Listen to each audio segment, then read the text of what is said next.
I mean, we all carry this deep fear that, we're going to be rejected, we're going to be judged, we're going to get into trouble. One of the things I talk about in my book is that we're raised in cultures of permission where we seek permission, particularly to share things or to do things that potentially feel outside the norm, right? May I do, may I speak, may I?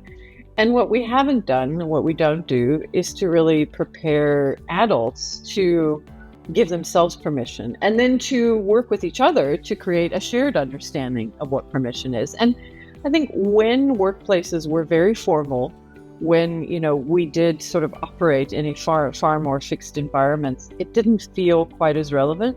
Now, I think that lack of safety also comes from a lack of clarity. Brené Brown has this great line, which is clarity is kindness. When we're clear about our shared understanding, as you've just said, boundaries and expectations, then we're operating at least from a place of awareness and knowing. And, it might be that we're out of alignment in terms of what we think is allowed or should be allowed, but at least then we can discuss it and I can make a decision about whether the explicit sort of permissions are in line with what I need and want.